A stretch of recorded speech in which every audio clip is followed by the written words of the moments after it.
Hi అండి, అందరికీ నమస్కారం. Welcome to Vijay media. ఇప్పుడే అందిన వార్త. ఎస్బీఐ ఖాతాదారులకు బిగ్ షాక్. డిసెంబర్ 15 నుంచి మారనున్న కొత్త రూల్స్. ఆర్బీఐ కీలక నిర్ణయం. లేటెస్ట్ అప్డేట్ రావడం జరిగింది. సో దానికి సంబంధించిన పూర్తి వివరం చెప్పడం కోసం నేను వీడియో చేస్తున్నాను. వీడియోని ఎక్కడ స్కిప్ చేయకుండా పూర్తిగా చూడండి ఫ్రెండ్స్. అప్పుడే నేను చెప్పే సమాచారం మీకు బాగా అర్థమవుతుంది. అలాగే వీడియో నచ్చితే కనుక వీడియోకి లైక్ ఇచ్చి మా ఛానల్ సపోర్ట్ చేయండి. కొత్త ఎవరైనా మా ఛానల్ చూస్తున్నట్లయితే కనుక తప్పకుండా సబ్స్క్రైబ్ చేసుకోండి. అప్పుడే నేను పెట్టే మరిన్ని అప్డేట్స్ అన్ని నోటిఫికేషన్కి అయితే వస్తాయి. సో లేట్ చేయకుండా ఆ వివరాలు ఏంటో చూద్దాం. స్టేట్ బ్యాంక్ ఆఫ్ ఇండియా ఖాతాదారులకు షాక్ ఇచ్చింది. డిపాజిట్లు రుణ వడ్డీ రేట్లను సవరించింది. రిటైల్ టర్మ్ ఫిక్స్డ్ డిపాజిట్లపై వడ్డీ రేట్లను తగ్గించింది. అలాగే కొన్ని కీలక రుణ రేట్లలో కూడా కోత పెట్టింది. ఈ సవరణలన్నీ కూడా ఈ నెల డిసెంబర్ 15వ తేదీ నుండి అమల్లోకి రానున్నాయి. రిజర్వ్ బ్యాంక్ ఆఫ్ ఇండియా రేపో రేట్లకు అనుగుణంగా ఆయా డిపాజిట్ల వడ్డీ రేట్లను సవరించినట్లు ఎస్బీఐ వెల్లడించింది.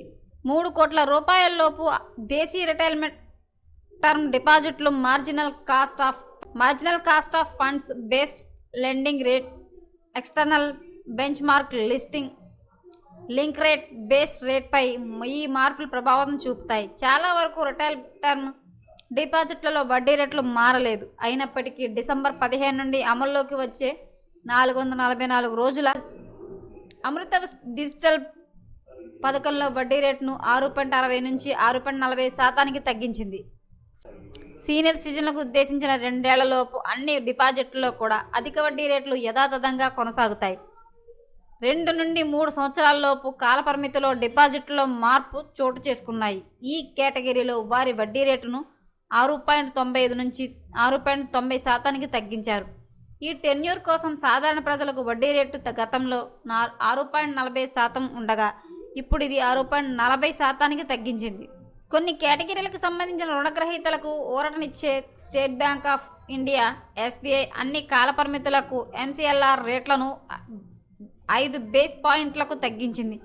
ఈ తగ్గింపు ప్రభావం హోమ్, ఆటో, సూక్ష్మ, చిన్న, మధ్య తరహా రుణాలతో సహా ఎంసీఎల్ఆర్తో అనుసంధానించిన రుణాల ఉన్నవారికి ప్రయోజనం చేకూరుస్తుందని అంచనా.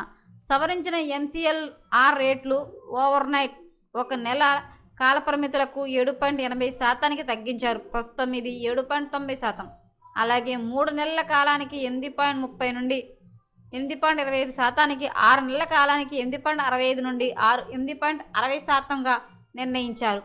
దీంతో పాటు ఏడాది నుంచి 3 ఏళ్ల మధ్య కాలాల కోసం కూడా ఎంసీఎల్ఆర్ తగ్గించింది. 1 సంవత్సరం కాలానికి 8.75 నుండి 70, 2 సంవత్సరాలకు 8.80 నుండి 8.75, 3 సంవత్సరాలకు కాలానికి 8.85 నుండి 8.80% సవరించారు. ఎస్బీఐ ఖాతాదారులకైతే కనుక ఆర్బీఐ అయితే కనుక డిసెంబర్ 15 నుంచి కొత్త రూల్స్ అయితే అమలు చేసింది. వడ్డీ రేట్లు అయితే కీలక మార్పులు అయితే చేసింది. సో ఎప్పటికప్పుడు మరిన్ని అప్డేట్స్ కోసం మా ఛానల్ తప్పకుండా సబ్స్క్రైబ్ చేసుకోండి. Thanks for watching.